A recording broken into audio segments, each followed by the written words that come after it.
When you think of the great figures of black resistance, names like Martin Luther King Jr., Malcolm X, and Rosa Parks probably come to mind. They're the giants, the celebrated architects of change. But what if I told you that the blueprint they worked from was drawn by a man many of us only know in passing? A man whose vision was so powerful that a young J. Edgar Hoover and the US government saw him as a major threat and worked to destroy him. This isn't just a story about a forgotten leader, it's the story of the ideas that have secretly shaped the last 100 years of black struggle and triumph. This is the story of Marcus Mosiah Garvey. A century ago, one man launched a global movement that would quietly define black resistance for generations. While we celebrate names like King and Malcolm X, the man who inspired them has often been left in the shadows. So, in the next few minutes, we're going to uncover the 5 key ideas from Marcus Garvey that are still fueling black activism today. And trust me, the 5th one might just surprise you. To get Garvey's fire, you have to understand the world that made him. Born in St. Ann's Bay, Jamaica, in 1887, Marcus Garvey grew up as a colonial subject of the British Empire. He was born into a world where being black meant being seen as less than. As a young man, he worked as a printer, a job that showed him the power of the printed word. It was his travels across Latin America and to London that really set his mind ablaze. He saw black people everywhere, Costa Rica, Panama, England, suffering the same injustices, all trapped at the bottom of a global racial pyramid. He later said a key moment was reading Booker T. Washington's autobiography, Up from Slavery. Now he respected Washington's focus on self-improvement, but Garvey thought, this doesn't go nearly far enough. It felt like asking for acceptance into a system that was broken from the start. Garvey didn't want a seat at someone else's table. He wanted to build a whole new house. So in 1914, he went back to Jamaica and founded the Universal Negro Improvement Association, or UNIA. Its motto was simple but revolutionary: one God, one aim, one destiny. 2 years later, he brought that vision to Harlem, New York, the booming heart of Black America. From there, he would build the largest mass movement in African American history, a movement built on radical ideas that critics called fantasy, but millions embraced as prophecy. So how did this one man's vision secretly lay the groundwork for a century of black activism? It all comes down to 5 core ideas that feel more relevant today than ever. First, and maybe the most important, way Garvey shaped modern activism was by turning black pride into a weapon. Long before the 1960s, way before "Black is Beautiful" became a chant for the Black Power movement, Marcus Garvey was preaching it on the street corners of Harlem. He famously declared, "The black skin is not a badge of shame, but rather a glorious symbol of national greatness." Think about how radical that sounded in the early 20th century. This was the era of minstrel shows, so-called scientific racism, and newspapers filled with cartoons of black people as lazy, dumb, or subservient. Generations had been taught to feel inferior. Garvey knew you couldn't free a person's body until you first freed their mind. He said, "If you have no confidence in self, you are twice defeated in the race of life. With confidence, you have won even before you have started." This wasn't just about catchy slogans. It was a total psychological reset. The UNIA created its own powerful symbols. Garvey designed the Pan-African flag, the red, black, and green, for the blood, the people, and the rich land of Africa.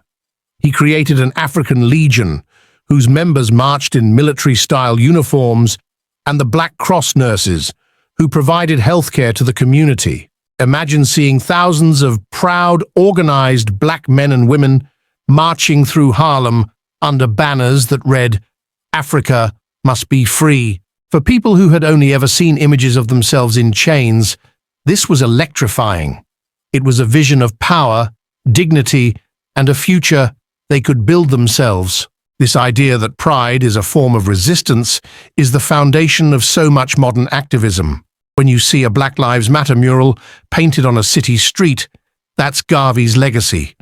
When you see artists and musicians celebrating Black history and culture, they're fulfilling Garvey's core belief. He knew that before you could demand respect from the world, you first had to command it from within. As he famously said, "A people without the knowledge of their past history, origin, and culture is like a tree without roots." Garvey's second big idea was that political freedom is useless without economic power. He was a capitalist, but a revolutionary one.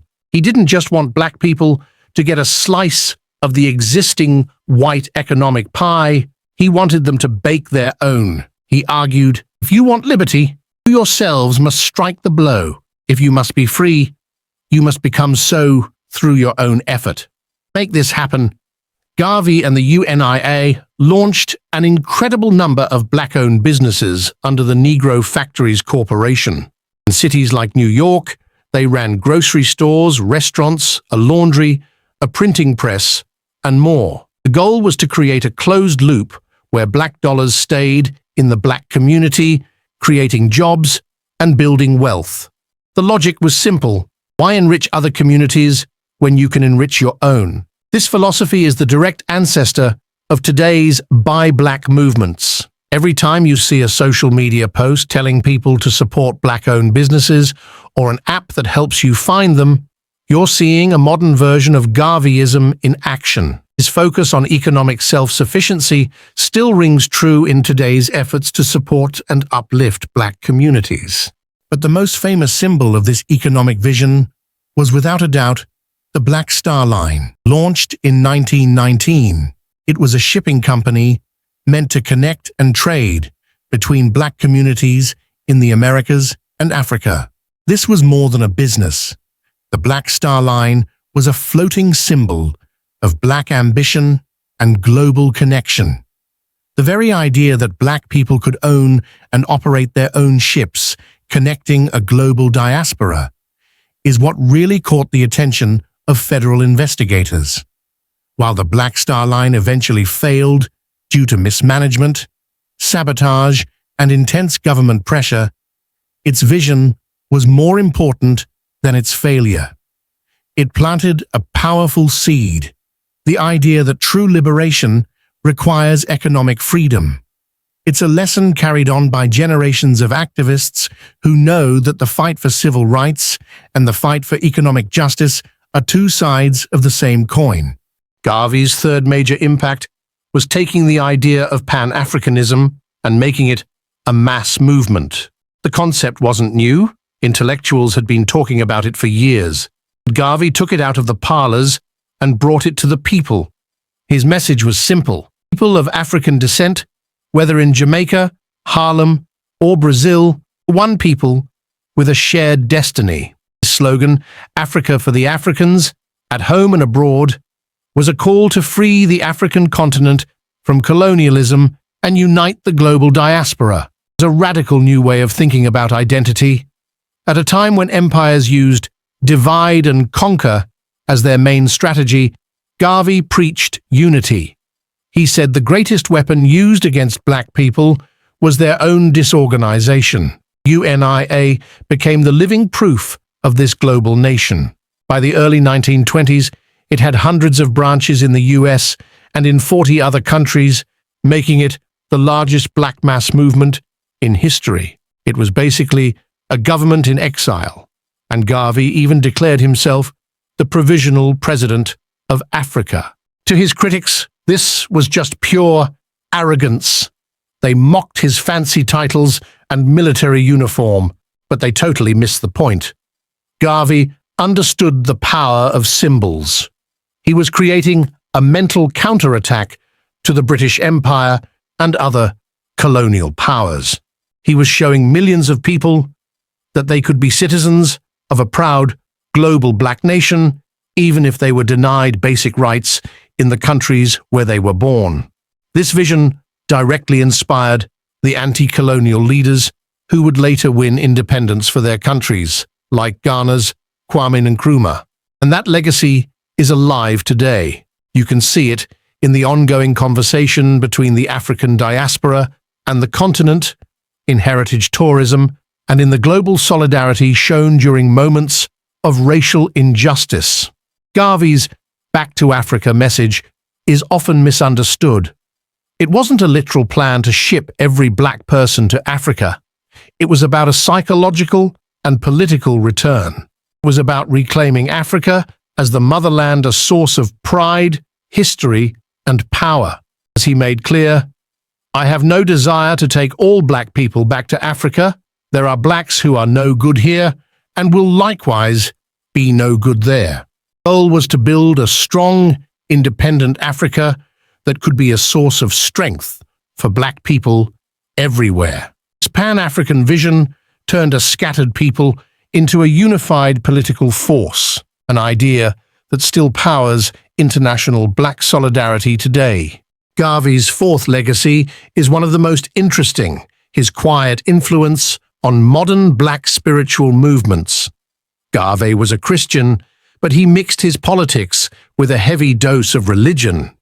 He famously told his followers to imagine God, Jesus, and Mary as black figures. In that era, this was a revolutionary act of spiritual independence, but his influence went way beyond that.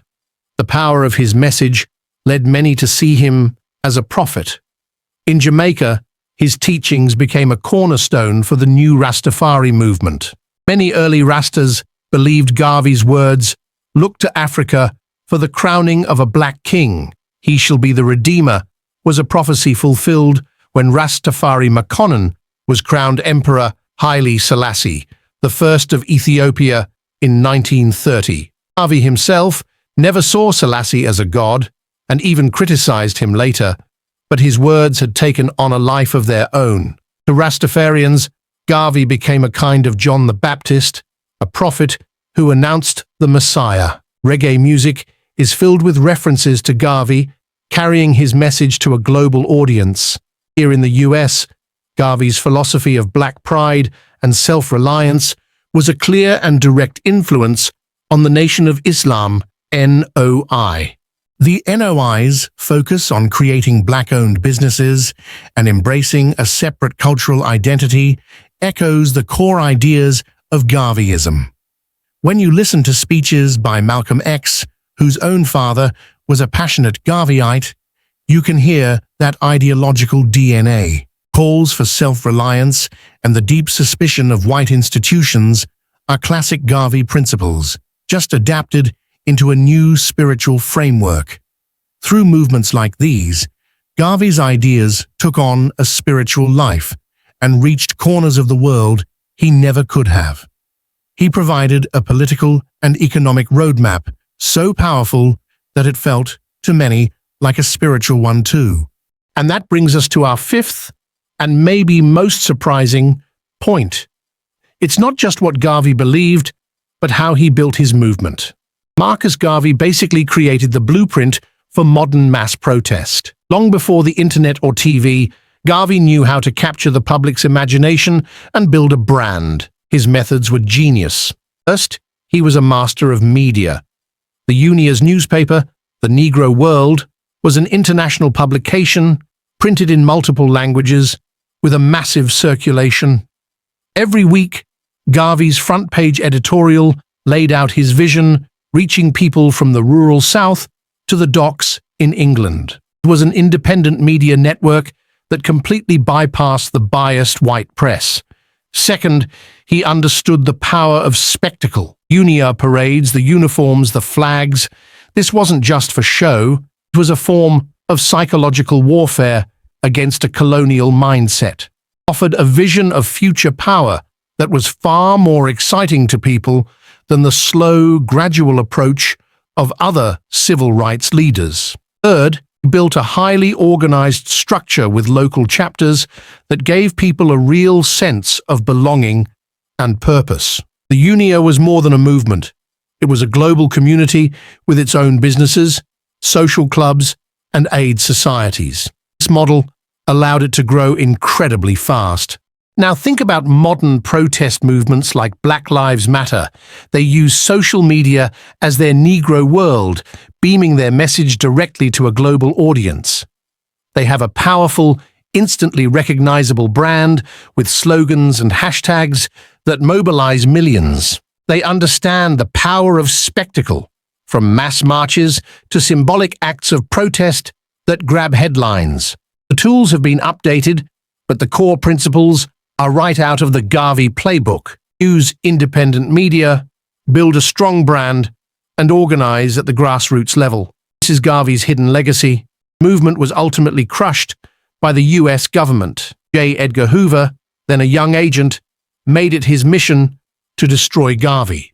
After years of infiltration by undercover agents, Garvey was convicted on a trumped-up mail fraud charge in 1923, imprisoned, and deported in 1927. It was a stain on American justice, one that took nearly a century to be formally acknowledged. President Biden issued a posthumous pardon in 2025. The government's campaign worked. The UNIA's influence faded. The ideas and the methods couldn't be deported. They lived on, providing a blueprint for anyone who wanted to build a movement that could truly challenge the system. From the psychological force of Black pride, to the demand for economic freedom, to the vision of a unified global nation, and even the very blueprint for modern protest, Marcus Garvey's influence is everywhere. He is the ghost in the machine of modern Black activism. Though his name might be less known than the people he inspired, his impact is too deep to be ignored. He was a complicated and controversial figure for sure. Separatist views and a meeting with the KKK alienated other Black leaders like W.E.B. Du Bois, but his impact is undeniable. He inspired millions of Black people to dream of restoring themselves to a place of power in the world. Forced a conversation about what liberation really means, just integration, but self-determination, just rights, but power. Perhaps his legacy is best captured in the words he left for us, a call to action that rings just as true today as it did a century ago. Up you, mighty race, accomplish what you will. If you found this look into hidden history valuable, make sure to subscribe and hit that bell icon so you don't miss our next video. Let us know in the comments, which of Garvey's ideas do you see as most relevant today? Thanks for watching.